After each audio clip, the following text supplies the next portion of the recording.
so this is the second quiz for Unit 3, so we'll cover the back half of the unit. So the first one says, is x plus 5 a factor of p of x is equal to x cubed plus 4x squared plus 2x plus 35? If so, write p of x as a product of two factors. If not, prove why. So the easiest thing to do in this case is going to be to either divide or to find a substitution using synthetic division. And the reason for that is because it's going to take care of both options. So if it turns out to not work out, then we know that from the division or from the synthetic substitution that it's not a factor, and we've already proven why. And if it is, then we've already factored it essentially into two factors, not fully, but into two factors. So I think the easiest thing to do here is going to be to actually use the synthetic substitution. So here, since I have x plus 5, remember I want to say, okay, we're like saying x plus 5 equals 0. So x is equal to negative 5. So what I want to do is I want to either plug negative 5 into the equation to find out if I get 0.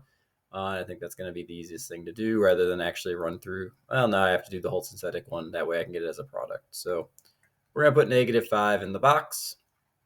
We've got 1x cubes. We've got 4x squareds.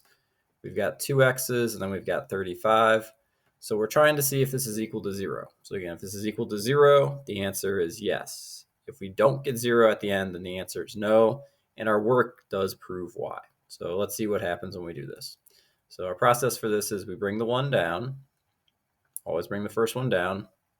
Negative 5 times 1 is negative 5. 4 plus negative 5 is negative 1. Negative 5 times negative 1 is regular 5. 2 plus 5 is 7. 7 times negative 5 is negative 35. And so we do end up with 0. So the answer to the question is yes. So is it a factor? So the answer to this question is yes. Now the second part says, write it as a product of two factors. Well, the first one, since x plus 5 was a factor, is just going to be x plus 5. They gave us that one.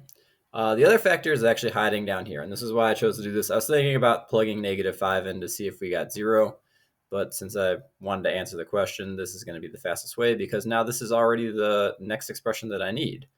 So remember, this is going to be 7. And this is going to be the x's, so minus 1x. This is the x squareds. So we got 1x squared.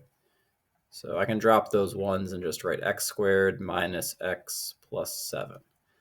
Since it just says it's a product of two factors, I'm done at that point.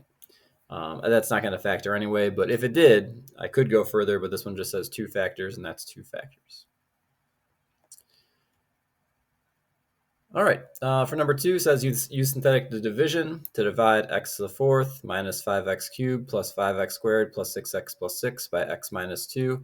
So very similar to the one we just did, just because I chose to do the last one by synthetic division. We're going to set x minus 2 equal to 0 to find out that 2 is going to be the number that we want in our window up here. We can set everything else up. We've got 1x to the 4th. We've got negative 5x cubes. We've got 2x squareds. We've got 6x's. And we've got regular 6. So this one was nice. There was no tricks on this one. There was no zeros that we had to remember because we had 4, 3, 2, 1, and then no x's. So we didn't have to do any zeros. So we'll follow the process. Drop the 1 down. So 2 times 1 is 2. Add these up to get negative 3. 2 times negative 3 is negative 6. Add these up to get negative 4. 2 times negative 4 is negative 8. Add these up to get negative 2. 2 times negative 2 is negative 4. Add these up to get 2. All right, so we've divided it. We want to write out our answer, though.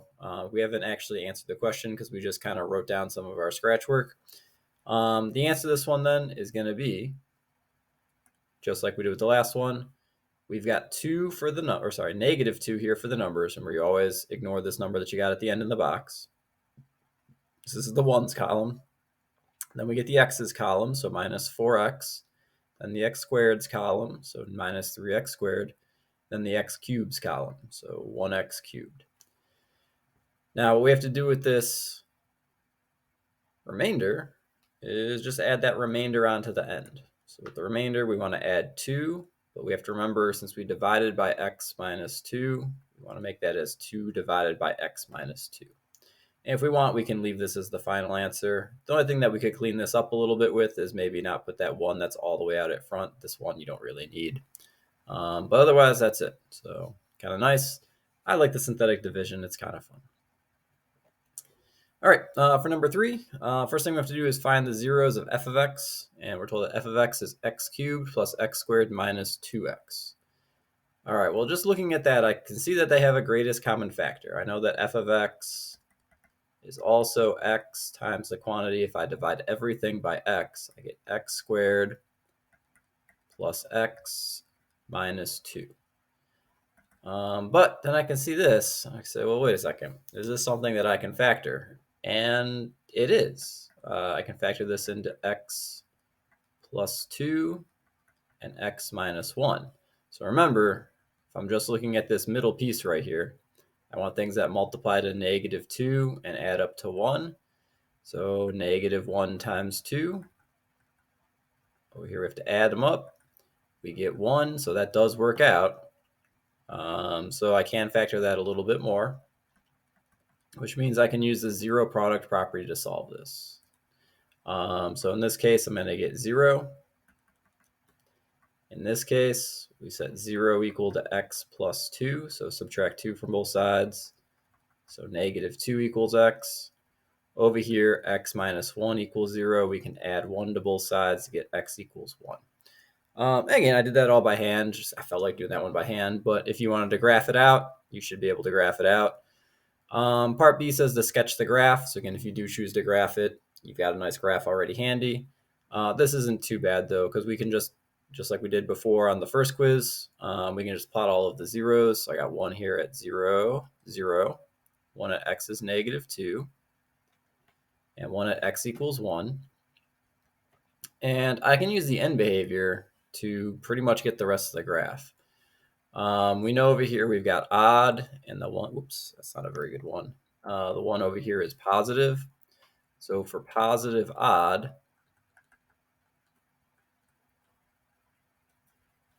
again, the one I want to think about is just like a regular x. So that means I need to be going up from here, down from here, and we can just fill in the middle parts, knowing that we have to cross.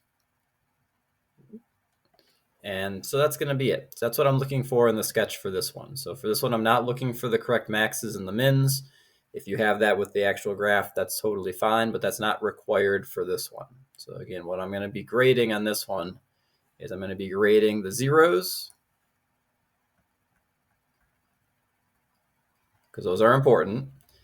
And I'm going to be grading the end behavior,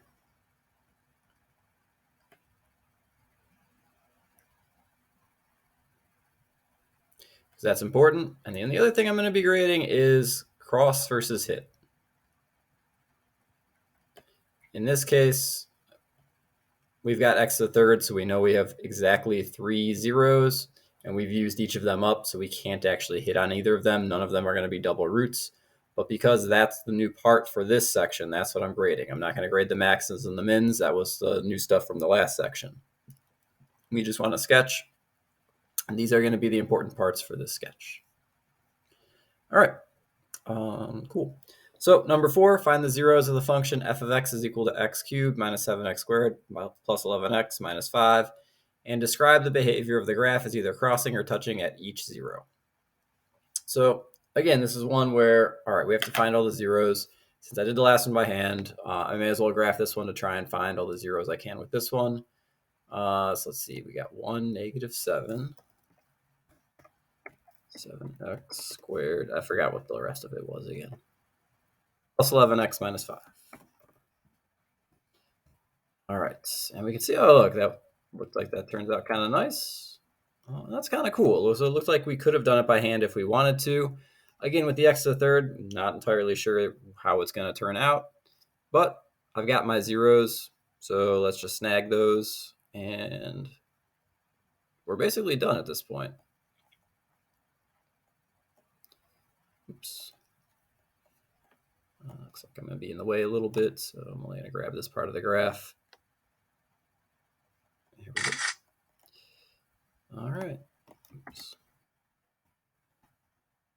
Oh, turns out those are our 2 zeros. Again, I'm in the way again. Let's put that over here. And so our 2 zeros are at 1 and 5. So again, we have to describe the behavior as well. So we'll start with the first one. At x equals 1, this is going to touch. And at x equals 5, this is going to cross. And that's it. So that's about all we got to do. Now, if we wanted to double check this, if we wanted to do it by hand, you can do this one by hand also. It's kind of nice because you can use the actual answer as a guide. You don't have to do all the guesswork that we did before for this question. In this case, we know that x minus 5 is a factor because, again, we have x equals 5, so x minus 5 equals 0. So what we could do is we could divide this by x minus 5, or if we wanted to, we could just put 5 in for our synthetic since we've been doing all the synthetic division. So we put 5 in the window. We've got 1x cubed. We've got minus 7x squared. We got plus 11x, so 11x's, and then minus 5. And again, we're checking to see if this works. If it works, we're good. And we kind of guaranteed that it's going to work because we know what the answer is already. So bring the 1 down. 5 times 1 is 5. Add them up for -2. 5 times -2 is -10. Add them up for 1. 5 times 1 is 5. -5 plus 5 is 0. So we end up here with x squared minus 2x plus 1. And again, we've got our choice. We can factor this pretty quick. X minus 1 squared. So since this is a squared, we know that it's going to touch, because when it touches, it's going to have an odd number. Since there was only 1 5, we know it crosses. So this confirms it. If we really want to keep going, we can. I would say go for 1 and 1, -2, 1, just like we had our answer down here. Bring the 1 down. 1 times 1 is 1. -2 plus 1 is -1. -1 times 1 is 1. That gives us 0. Now we've got 1x minus 1. So again, you can see we get x equals 1 once, twice. So touches because it's an even number of answers. We have an even amount of 1s. And then over here it's odd. So we have to cross because we have an odd amount of 5s. So again, a lot of explanation on that one. We had that answered pretty quickly, but if you did want to do it by hand, again, that's how you would probably check it by hand. All right, so for number 5, what's the remainder when f of x equals x to the 4th minus 8x squared plus 10x plus 22 is divided by x plus 3? Again, you've got your choice of either doing synthetic substitution or you can do your synthetic division. So we know that x is going to equal -3, so I have my choice. I can either do the whole synthetic division, which I think I'm going to do just because it's been working pretty well, or I could just plug -3 into this equation. Again, the thing we want to remember is that we're not plugging in +3, plugging in -3 because we have to set it equal to 0. So -3 in the box. We've got 1x to the 4th, and here I got to be careful because I have no x cubes. So this one's actually a little bit harder to do with the synthetic because then you have to remember there's no x cubes. Minus 8x squareds plus 10x. I don't know why I put the plus sign there. So 10x's, and then 22 at the end. And we bring the 1 down. 1 times -3 is -3. Add them up. -3 times -3 is 9. We can add them up. -3 times 1 is -3. We can add them up. -3 times 7 is -21. We can add them up. And so our remainder is going to be 1. So we only have to answer as 1. We don't have to say 1 over x plus 3. Again, that would be writing it like a fraction, not like a remainder. So if you're thinking about this in regular long division, you wouldn't write the remainder is 7/8. If you were dividing by 8, you just say the remainder is 7. So 1 is the answer. And again, we could have got that if we just plugged in -3 into the equation as well. Would have been tougher to do by hand, probably easier to do with the calculator because you can just use a calculator to plug in -3. All right, for number 6, list all the possible rational solutions for 3x to the fourth minus 2x cubed plus 11x minus 1 equals 0. So again, since we're looking for just the possible ones, these middle terms don't really matter at all, so we're just going to ignore these. This is what we have to do when we got our p's and our q's. So what we're going to do is we're going to say that p is equal to -1, or 1 since the signs don't really matter. Q is equal to 3. And so I need to get every combination of all of the factors of each of those. So the factors of -1 are just going to be 1 and -1. The factors of 3 are going to be -1, -3, 1, and 3. Now, again, I don't want to bother myself with writing all of those negative signs. So to make my life easy, I'm just going to look at the absolute values. So for P, my list is going to be just 1. For Q, my list is going to be 1 and 3. And I got to do all the P's divided by all the Q's. So 1 divided by 1, 1 divided by 3. But remember, we got to do plus or minus because we can't just totally ignore those signs. We have to remember that we're using both the plus sign and the minus sign for that. And that's it. We're done. We don't have to actually do anything. We don't need to find the solutions. It says list the possible ones. So that's it. That's all we got. For 7, find the real and complex solutions of our equation x cubed minus x squared minus 20x plus 25 equals -25. If I want to get the solutions, first thing I got to do is make it equal to 0. So I'm going to add 25 to both sides. So I get x cubed minus x squared minus 20x plus 50 equals 0, not x. So at this point, now I got a couple options. I can either go fully by hand or I can use the calculator and hopefully go fully calculator. I'm going to try the calculator first. Again, when I'm dealing with the x cubes, I don't really see an easy way to factor this. So I'm going to go ahead and see if I can grab any of the zeros from the graph. So I've got 1, -1, -20, 50. 1, -1, 20 plus 50. That doesn't seem right.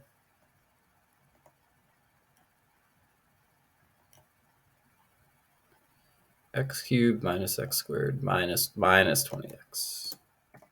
All right, there we go. All right, well, I got something. I got -5. Again, I don't really see the whole picture. If I do zoom out, though, oh, I can see I'm only hitting once. And I need to get 3 answers because I've got next to the cubed. So that means I can't do this all with the calculator, or with the graphing calculator. Well, we have 1. We have x equals -5. So let's grab that one. At least that's nice. That's all the hints that we're going to get on this one, though. That's not really a big hint either, so let's make this kind of small. All right, that's okay. We can work with that. Since we know that one of the answers is -5, that means that we can use our synthetic division or our long division, if we would care to do long division, to get to a little bit of a nicer spot. So we're going to take the -5 we got as our answer. And we've got 1x cubed minus 1x squared minus 20x's, and then 50. Run through our process. And again, this should give us 0. If this doesn't give us 0, we messed something up. Either I typed it in wrong or I did the synthetic division wrong. But we can see it's supposed to work. So bring the 1 down. -5 times 1 is -5. Add them up to get -6. -5 times -6 is 30. Add them up to get 10. -5 times 10 is -50. All right, add them up to get 0, which we expected that. That was what was supposed to happen. So this is going to give me then, so this is the 1's, the x's, and the x squareds. This is going to give me x squared minus 6x plus 10. Now from our graph, it doesn't really look like we're going to get any other real zeros. If we're not going to get any of the real zeros, that means the zeros are going to be imaginary. So I'm going to have to either use completing the square or I'm going to have to use the quadratic formula. I'm going to do both methods. Here, completing the square is probably the way to go because that 6 is even. So we could say, oh, okay, negative 6. Negative 6 divided by 2 is negative 3. Negative 3 squared is 9. So x squared minus 6x plus 9 minus 9 plus 10 equals 0. This factors into x minus 3 quantity squared plus 1 equals 0. Subtract 1 on both sides. X minus 3 squared equals negative 1. Square root both sides. X minus 3 equals plus or minus I. Add 3 to both sides. And we get 3 plus or minus I. Now, these are all of my answers. We got negative 5 as an answer. We got 3 plus I as an answer. So my final answer is going to be negative 5, 3 plus I, and 3 minus I. Now, again, that looks good because I'm supposed to get 3 answers because 3 is the highest degree. So I've got 3 answers, so I feel pretty good about that. I'm kind of done right there. So that worked out pretty well. Again, if you want to do it with the quadratic formula, we'll do this with the quadratic formula as well. So to use the quadratic formula, again, we're going negative b plus or minus the square root of b squared minus 4ac all over 2a. In this case, a is 1. So negative 6 plus or minus the square root of negative 6 squared minus 4 times 1 times 10 all over 2 times 1. So that's 6 plus or minus the square root of 36 minus 40 all over 2.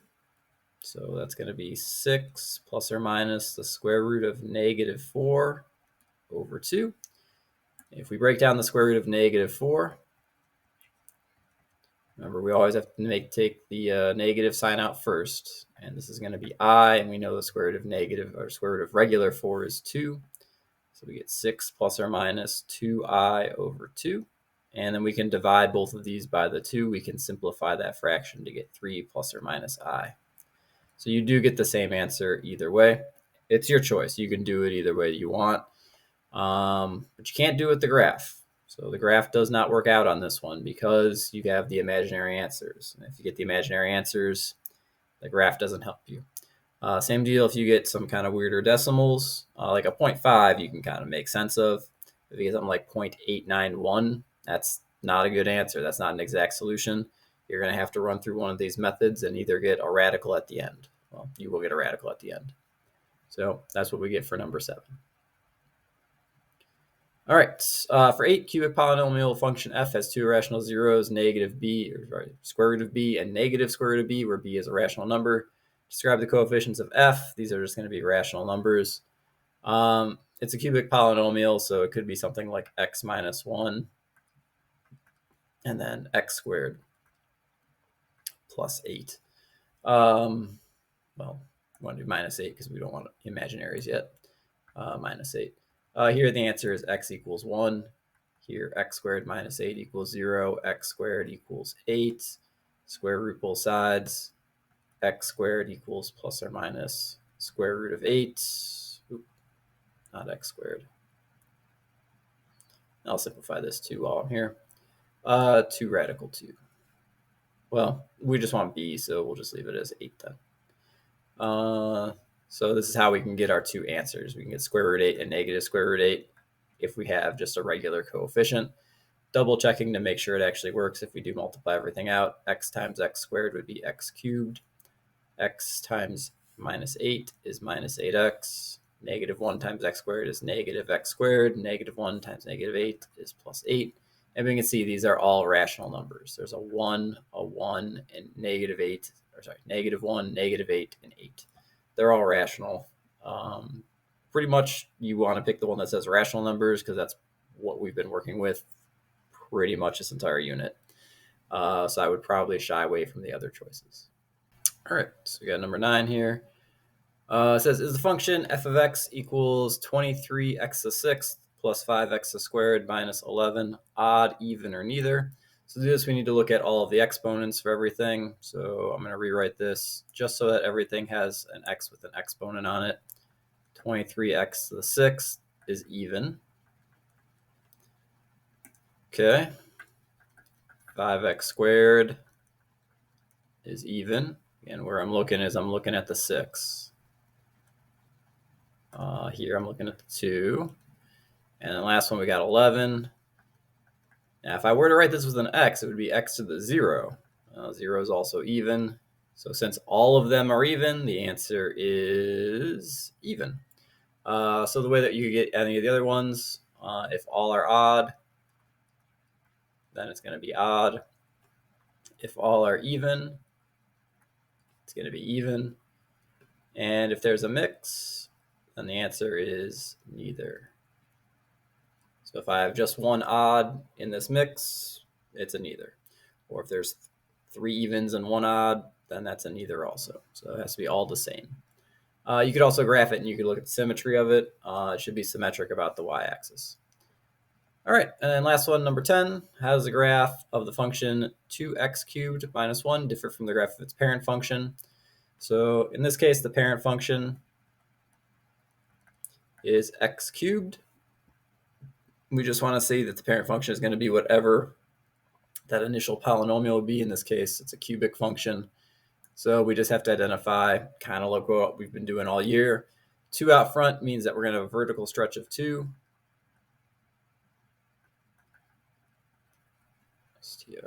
strETCH. Subtracting 1 on the outside of the x cubed. I don't actually want to write that because I didn't write 2 out front. So subtract 2 on the outside means we're going to go down by 1. And that's it. So again, knowing that our parent function is x cubed, if we wanted to think about the whole thing, this would be y equals a x minus h cubed instead of squared. I'm working with a lot of squareds, but it's going to be cubed, plus k. So again, it has all of the same things that we've been doing before. So a is going to be a vertical stretch. And it can also be a reflection across the x-axis, or it could be a flip upside down.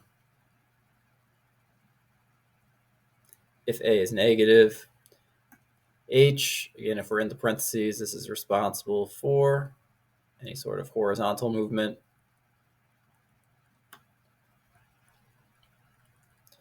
And then k at the end is still going to be our vertical shifts. So in this case, we're going to stretch by 2. So we got 2 out front. And we're going to go down by 1 because we've got k is negative 1. So kind of same thing, kind of connects everything together to show that some of the stuff that we've been doing recently is really just the old stuff, just with a higher exponent in this case. So that's everything with the Unit 3 quiz. That's it.